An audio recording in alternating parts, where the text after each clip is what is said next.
Kenapa Anies Baswedan? Jawabannya adalah why not the best? Why not the best?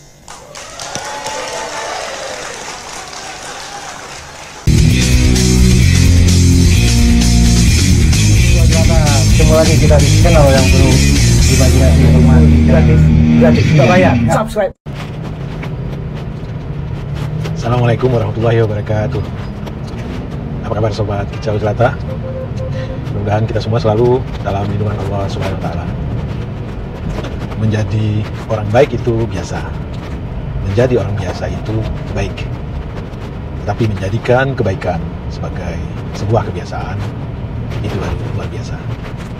Hidup hanya sekali. Mari selalu kita bikin berarti. Hidup hanya sesaat. Ayo kita tebar manfaat.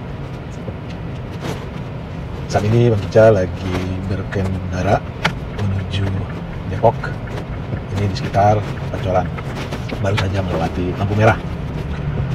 Jalanan Jakarta masih saja macet.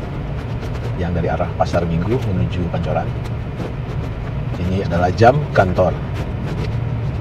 Sekitar jam 8 pagi, jadi masih banyak para pekerja yang sedang menuju ke kantor. Sambil menikmati jalanan yang rada-rada macet, Bang Kica ingin teman-teman semua menemani Bang Kica. Dan kita akan mendiskusikan fenomena tentang maraknya dukungan, maraknya harapan, maraknya permintaan kepada Anies Baswedan untuk bisa menjadi pemimpin RI atau setidaknya bisa maju sebagai calon presiden di tahun 2024. Tentu ini sesuatu yang tidak gampang karena kita tahu Anies Baswedan sendiri tidak atau bukan merupakan anggota dari salah satu partai politik, padahal yang berhak mencalonkan seseorang untuk menjadi presiden adalah partai politik yang mempunyai perwakilan di parlemen, dan itu pun tidak serta-merta semua partai politik. Minimal partai tersebut harus memperoleh kursi 20%. Jadi ada yang namanya itu presidential threshold. Jadi kalau ada partai politik yang perolehannya di bawah 20% dan punya kursi di parlemen, maka partai tersebut harus bergabung dengan partai lainnya, sehingga disebut dengan kelompok partai. Beberapa simulasi yang kita lihat dari para katakanlah analis politik, setidak-tidaknya yang paling ideal itu dalam Pilpres 2024 ini muncul 3 pasangan capres, dan melihat katakanlah komposisi dari partai-partai yang ada di parlemen dengan membuat simulasi-simulasi 3 capres tersebut bisa atau sangat memungkinkan untuk diajukan. Tetapi ada satu arus kuat yang tampaknya tidak ingin ada 3 calon, dan itu keluar dari partainya Wong Cilik. Idealnya yang maju adalah 2 calon. Entah apa yang berada di belakang benak orang ini, katakanlah Sekjen PDIP Hasto. Atas dasar apa dia menyatakan bahwa 2 calon adalah paling ideal.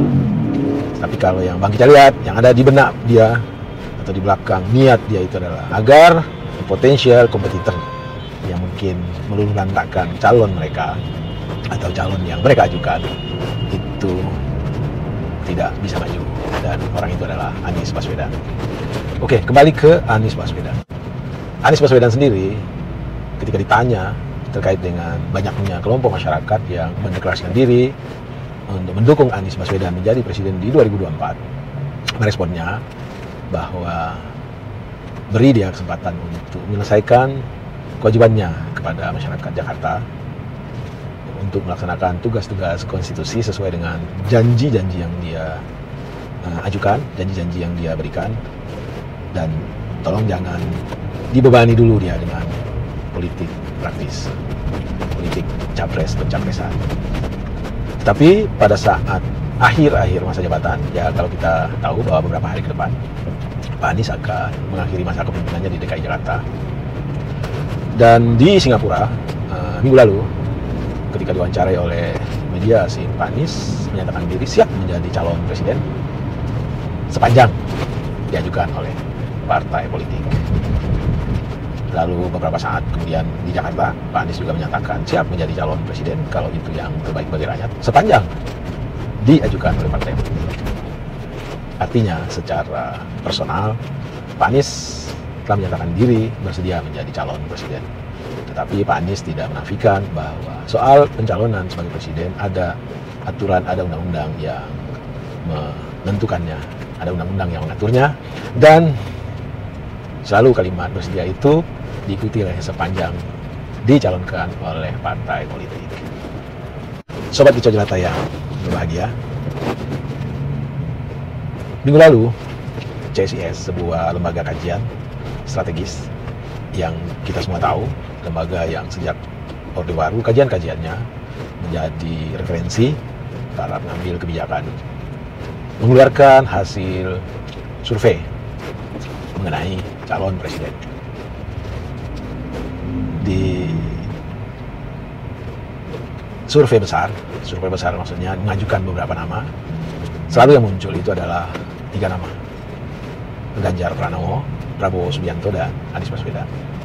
Lalu jika calon dikerucutkan semakin kecil, yang muncul tetap 3 nama tersebut. Dan ketika para calon yang muncul, yaitu 3 nama tersebut, dihadapkan head to head, Anies dengan Prabowo, Anies dengan Ganjar, maka yang keluar sebagai pemenang menurut hasil survei adalah Anies Baswedan. Ini survei CSIS yang Bang Ica sendiri sangat percaya tentang kredibilitas CSIS ini. Tentu Bang Ica lebih percaya ketimbang survei yang dilakukan oleh lembaga survei lain. Kembali ke soal presiden. Presiden adalah jabatan eksekutif tertinggi di negeri ini, dan tentu saja idealnya mereka yang atau siapapun yang memegang jabatan ini adalah orang-orang pilihan menyangkut intelektualitasnya. Tentu intelektualitas itu adalah kapasitas ilmunya, kapasitas pengetahuannya, kapasitas pemahamannya terhadap semua hal ihwal. Lalu yang kedua adalah teruji integritasnya. Integritas ini tentu menyangkut katakanlah ketaatannya terhadap ketentuan yang berlaku, ketahanan mentalnya terhadap godaan-godaan yang mungkin timbul, dan tentu saja kepatuhannya terhadap ajaran-ajaran yang dia yakini. Lalu yang ketiga adalah kapasitas leadershipnya. Kapasitas leadership ini tentu tidak serta-merta bisa diuji secara katakanlah kayak seperti anak sekolah ujian, tetapi dilihat jejak rekam dia dalam memimpin organisasi-organisasi baik formal maupun informal sepanjang hidupnya. Itulah kapasitas leadership yang bisa kita katakanlah jadikan sebagai preferensi bahwa seorang itu layak menjadi pemimpin atau tidak. Kalau kita lihat dari katakanlah pilpres yang sudah kita jalani beberapa kali pasca reformasi, agaknya uji kompetensi calon pemimpin kita ini masih sangat tidak ideal. Kalah dengan uji kompetensi seseorang yang ingin menjadi katakanlah karyawan biasa, ingin menjadi pegawai negeri sipil, ingin menjadi apapun lah yang sifatnya pekerja. Jadi kita berharap terkait dengan uji kompetensi ini, karena peraturan